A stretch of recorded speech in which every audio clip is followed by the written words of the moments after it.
Hello everyone. आज मैं ऊपर आसमान नीचे, आज मैं आगे जमाना है पीछे। आज मैं ऊपर आसमान नीचे, आज मैं आगे जमाना है पीछे। हेलो एवरीवन बच्चों, मैं आप सबों के लिए आज के क्लासेस में लास्ट डे हम लोगों ने एक वीडियो लेक्चर पे ये सीखा था। मॉडल सेट नंबर 1 टर्मिनल 2 का जो मॉडल सेट है, टर्मिनल 2 का जो मॉडल सेट है ना, मॉडल सेट नंबर 1, उसमें कुछ सॉल्यूशन हम लोगों ने किया था। जो सॉल्यूशन हम लोगों ने किया था वो हम लोगों ने जो सॉल्यूशन किया था उसमें जो क्वेश्चन नंबर 9 तक हम लोगों ने कवर किया था बच्चों। तो हम लोग क्वेश्चन नंबर 9 तक कंप्लीटली उसको सॉल्व किया था। अब हम लोग आज के क्लासेस में क्वेश्चन नंबर 10 से सीखेंगे। तो बच्चों क्या है क्वेश्चन? झारखंड एकेडमिक काउंसिल के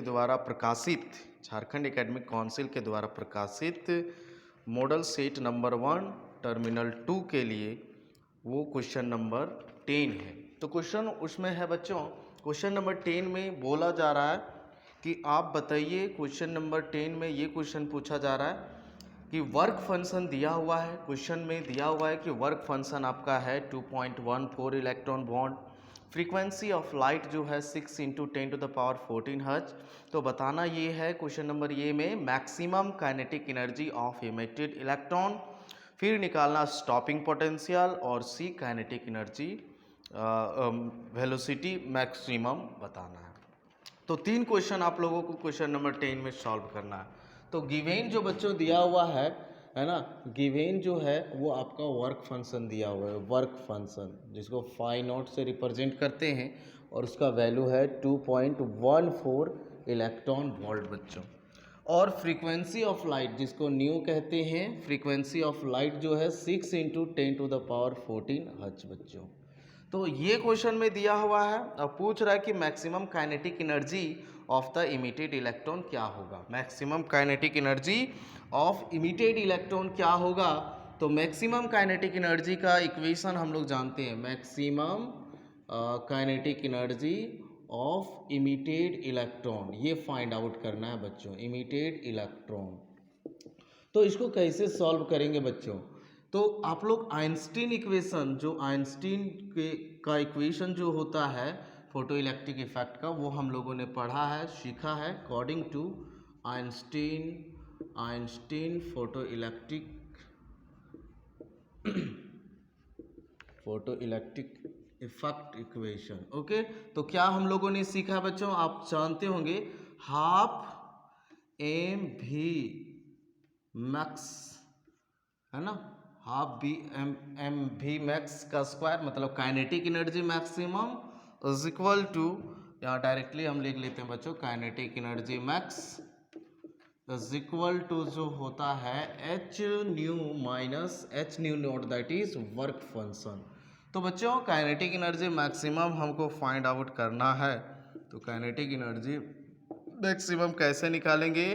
तो एच न्यू का वैल्यू आप जानते हैं, एच होता है Planck's constant 6.6 into 10⁻34 joule second, और फ्रीक्वेंसी ऑफ लाइट जो दिया हुआ है गिवेन है क्वेश्चन में, वो है 6 इंटू 10⁻14, और वर्क फंक्शन का वैल्यू है 2.14 इलेक्ट्रॉन वोल्ट का वैल्यू अगर पुट कर दो 1.6 इंटू 10⁻19 पुट जो 1 इलेक्ट्रॉन वोल्ट जो होता है 1.6 इंटू 10⁻19 जूल होता है बच्चों। तो इसे आप सॉल्व कर लो, फाइनली इसको सॉल्व कीजिए बच्चों, और आपके पास जो आंसर होगा 0.346 इलेक्ट्रॉन वोल्ट। तो ये पहला क्वेश्चन का आंसर हुआ। क्वेश्चन नंबर 2 बी में जो है वो पूछ रहा है कि बताइए स्टॉपिंग पोटेंशियल क्या होगा। तो स्टॉपिंग पोटेंशियल जो होता है work done per unit charge, अगर हम लोग लिखते हैं तो स्टॉपिंग पोटेंशियल V0 है और चार्ज Q है, तो sorry work done Q W है और वर्क डन चार्ज इलेक्ट्रॉन है, तो इसका stopping potential V not W by E, that is stopping potential हम लोग लिखना चाहेंगे तो वी नॉट इंटू ई लिख सकते हैं बच्चों, इज इक्वल टू जो होगा वो काइनेटिक एनर्जी के बराबर होगा, काइनेटिक एनर्जी मैक्स के बराबर होगा बच्चों। ये इक्वेशन आप लोग पढ़े हैं, है ना, काइनेटिक एनर्जी मैक्स के बराबर होगा। तो हमें फाइंड आउट करना है वी नॉट, तो हमारा निकल जाएगा kinetic energy max. Kinetic energy max का वैल्यू ये है 0.346 इलेक्ट्रॉन वोल्ट, मतलब 10 to the power 1.6 into 10 to the power -19 joule होता है बच्चों। और ई का वैल्यू आप लोग जानते हैं 1.6 into 10 to the power -19 coulomb. तो कट जाएगा, फाइनली आपके पास आंसर आएगा 3.46 वोल्ट। बच्चों ध्यान से देखो इसको, क्वेश्चन कैसे सॉल्व कर रहे हैं। इक्वेशन को लिखना है और सॉल्व करना है बच्चों। तो ये 2 क्वेश्चन हुआ और लास्ट क्वेश्चन पूछ रहा है कि बताइए वेलोसिटी मैक्सिमम क्या होगा बच्चों। तो वेलोसिटी मैक्सिमम कैसे निकालोगे बच्चे, तो इसके लिए हम लोग और भी आसान तरीका है, क्योंकि हम लोग काइनेटिक एनर्जी मैक्स हमें पता है, तो इसका फॉर्मूला लिख सकते हैं हाफ एम वी मैक्स, है ना, क्योंकि मास तो ठीक वही रहेगा, चेंज नहीं होगा। तो वेलोसिटी मैक्सिमम होगा, तो वेलोसिटी मैक्सिमम हम लोग लिख सकते हैं क्या 2 काइनेटिक एनर्जी मैक्सिमम।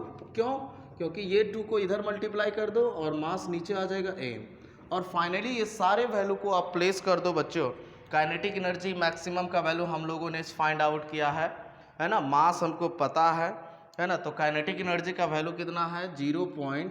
इसमें स्क्वायर आ जाएगा, रूट आ जाएगा, स्क्वायर रूट आ जाएगा 2 into 0.346 electron volt 1.6 into 10 to the power -19 बट्टा एम है, एम मतलब mass of the electron 9.1 into 10 to the power -31। Finally इसे सॉल्व कीजिए बच्चों और आपके पास आंसर होगा 3.488 into 10 to the power 5 metre पर सेकेंड। ओके, तो ये क्वेश्चन नंबर 10 हुआ बच्चों। इसे एक बार अच्छे से आप नहीं समझ में आए 2 बार देखो, और नहीं समझ में आए तो फिर पूछ लिया करिए। चलो नेक्स्ट क्वेश्चन पे चलते हैं बच्चों, और हमारे नेक्स्ट क्वेश्चन नंबर 11 पे चलते हैं। तो क्वेश्चन नंबर 11 क्या बोल रहा है,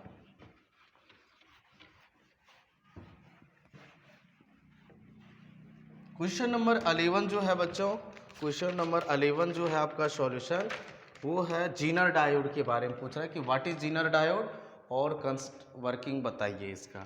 तो जीनर डायोड आपका क्या है, जीनर डायोड एक ऐसा डायोड है, डायोड के बारे में आप लोग जानते होंगे, नहीं जानते होंगे तो बताइए, मैं इसको स्पेशली आपको पूरा डायोड चैप्टर पढ़ाऊंगा, है ना। तो आप अगर नहीं समझ में आता है, नहीं जान रहे हैं तो पूछिए, कमेंट बॉक्स में बताइए, हम उसको फिर उसके लिए स्पेशल वीडियो बनाएंगे। तो जीनर डायोड क्या है, जीनर डायोड एक ऐसा डायोड है, एक स्पेशल पर्पस डायोड है जो क्या करती है, वोल्टेज को रेगुलेट करती है। जैसे कि बच्चों समझिए मेरा बात को जीनर डायोड के बारे में, जैसे कि हमारा जो सोर्स इनपुट आता है बहुत सारे सोर्स से, मतलब जो भी हमारा कोई भी डिवाइस में हम लोग इनपुट सोर्स देंगे, इनपुट मतलब इलेक्ट्रिसिटी उसमें जब देंगे तो उसका वोल्टेज जो होता है बाबू चेंज करते रहता है। वोल्टेज क्या होता है, कभी 220 कभी 210, मतलब वैरी करते रहता है। तो और आपका जो डिवाइस होता है, जैसे कोई भी डिवाइस आप बनाए हुए हैं, जैसे टीवी है या कोई भी डिवाइसेस जो चलती है इलेक्ट्रिसिटी से, तो उसको अगर एक फिक्स्ड कांस्टेंट वोल्टेज चाहिए, जैसे कि आपको उसके लिए चलो मान लेते हैं कि 50 वोल्ट की ज़रूरत है, फिक्स्ड चाहिए, उसको चेंज करेगा तो ख़राब हो सकता है, और इधर वेरिएबल चीज़ आ रहा है। तो कहने का मतलब यहाँ पे हर बार वेरी कर रहा है इनपुट में और इधर वेरिएबल नहीं चाहिए, तो उसको क्या करना पड़ेगा, हमको उसको रोकना पड़ेगा। अगर हमको 50 वोल्ट चाहिए स्टेबलाइज करके कांस्टेंट वैल्यू, तो हमको 50 वोल्ट एक कांस्टेंट करके भेजना पड़ेगा, भेजना पड़ेगा कि नहीं। तो उसको क्या करना है, उसे हम लोग कांस्टेंट करेंगे, और उसको कांस्टेंट करने के लिए एक डिवाइस बनाया गया डायोड, जिसको हम लोग कहते हैं जेनर डायोड। सो जीनर डायोड क्या करती है, वोल्टेज को रेगुलेट करती है, वोल्टेज को कांस्टेंट बना देती है, वोल्टेज को जो बदल रही है उसको एक कंटिन्यूअसली उसको फिक्स्ड कर देती है। तो कहने का मतलब क्या हुआ बच्चों, जीनर डायोड एक ऐसा डिवाइस है, एक ऐसा डायोड है जो वोल्टेज को क्या करती है, रेगुलेट करती है। ये कैसे बनता है इसको देखते हैं। तो हम लोग लिख सकते हैं इट इज या स्पेशल पर्पस डायोड, हम लोग इसको लिखते हैं special purpose diode, which is use to किसको क्या करती है, वोल्टेज रेगुलेट करती है, which is use to regulate voltage, इसी को कहते हैं स्टेबलाइज, है ना, वोल्टेज स्टेबलाइजर। जीना डायोड जब हम लोग बनाते हैं तो पी और एन टाइप लेकर इसमें हाई कॉन्सेंट्रेशन करते हैं, जिसके वजह से यहाँ पे हाईली नेगेटिवली चार्ज और हाईली पॉजिटिवली चार्ज डेवलप होता है बच्चों, है ना। तो ये जीना डायोड पे ऐसा होता है।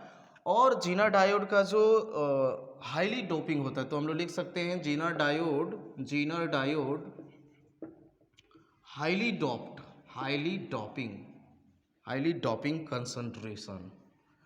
डोपिंग कंसंट्रेशन बच्चों। उसके बाद इसमें एक बात और किया जाता है, जो जीना डायोड जो होता है, जीना डायोड को हम लोग रिवर्स बायसिंग करते हैं। जीना डायोड को कैसा बायसिंग करते हैं, रिवर्स बायस, मतलब it is used in reverse biasing. बच्चों अगर आपको रिवर्स बायस फॉरवर्ड बायस समझ में नहीं आता है या नहीं जानते हैं तो कमेंट बॉक्स पे आप बोले, हम उसके लिए स्पेशल वीडियो बनाएंगे। कोई भी बच्चे अगर किसी तरह का कोई डाउट हो तो आप उसे हमें बता सकते हैं, कोई इसी तरह का सजेशन हो तो आप हमें बताएंगे, मैं अपने आप को इम्प्रूव करने की कोशिश करूँगा। सो बच्चों सपोर्ट ज़रूर करें, लाइक और शेयर ज़रूर करें, ज़्यादा से ज़्यादा बच्चे तक आप समझाएं। मेरा प्रयास रहेगा एकदम कॉन्सेप्ट पे बेस्ड फिज़िक्स और कॉन्सेप्चुअल फिज़िक्स, है ना बच्चों, तो तभी तो हम लोग आगे जाएंगे। तो it is based in reverse biasing में इसका साइंबल जो होता है बच्चों, इसके लिए साइंबल भी हम लोग नोट करते हैं। साइंबल क्या होता है जीना डायोड के लिए, इसका जो साइंबल होता है कुछ ऐसा होता है बच्चों, ये हमारा P होता है और ये हमारा N टाइप सेमीकंडक्टर होता है। साइंबल हमारा ये होता है बच्चों। अब इसका अगर कंस्ट्रक्शन वर्किंग का कंस्ट्रक्शन देखेंगे वर्किंग, तो इसमें क्या करते हैं, यहाँ पे हम लोग एक रेसिस्टेंस लिया, जीना डायोड लगाएंगे, सर्किट यहाँ पे लगाएंगे, है ना, ये हमारा इनपुट हो जाएगा, फ्लक्चुएटिंग इनपुट हो जाएगा, ये फ्लक्चुएटिंग इनपुट जो वैल्यू को क्या कर रहा है, वोल्टेज इसमें फ्लक्चुएट हो रहा है, और इसमें देंगे और इसको हम लोग क्या करेंगे, पैरेलल कनेक्ट करेंगे, किससे, लोड से, जिसको हम लोग जिस डिवाइस को कनेक्ट करना है जिसको पैरेलल से, और ये हमारा आउटपुट हो जाएगा बच्चों, ये हमारा लोड हो जाएगा। तो हम लोग इस प्रकार से इसका कंस्ट्रक्शन करेंगे, ये हमारा जीना डायोड हो जाएगा, ये आउटपुट हो जाएगा, और इसका वर्किंग जो क्या किस प्रकार से ये बेस्ड है ये थोड़ा ज़रा समझिए। जब हम लोग यहाँ पे फ्लक्चुएटिंग वोल्टेज को फ्लक्चुएट करती है, जब ये बढ़ते जाता है, फ्लक्चुएशन जो होता है बढ़ते हुए वैल्यू होता है, तो इसका जो जीनर करंट होता है वो बढ़ जाता है, और Zener current that is Zener के थ्रू जो एक जीनर के क्रॉस जो करंट पास होगा वो बढ़ जाएगा, और इसके थ्रू जो क्रॉस जब बढ़ेगा तो इसका जो रेसिस्टेंस होता है वो डिक्रीज हो जाता है।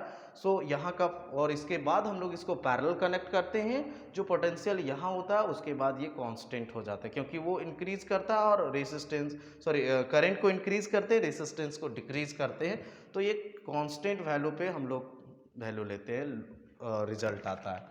इसी तरह से जब हम लोग डिक्रीज करते हैं, फ्लक्चुएटिंग वोल्टेज डिक्रीज करते हैं, तो जीनर करंट डिक्रीज हो जाती है, और जिसके वजह से इसका रेसिस्टेंस बढ़ जाता है, और इसे हम लोग फिर से पैरेलल कनेक्ट करते हैं लोड को, तो हमारा एक कांस्टेंट वैल्यू देता है।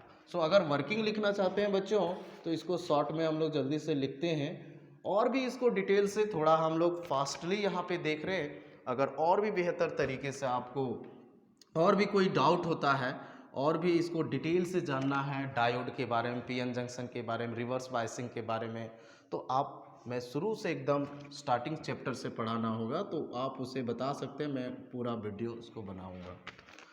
तो यहाँ पे क्या लिखेंगे, when fluctuating voltage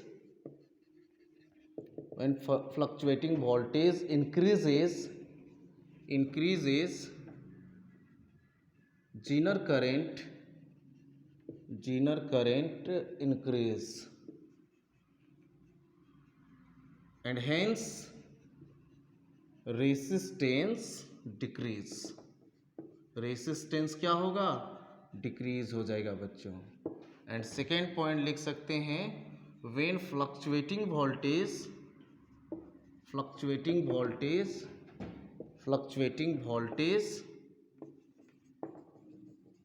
decreases zener current decrease and hence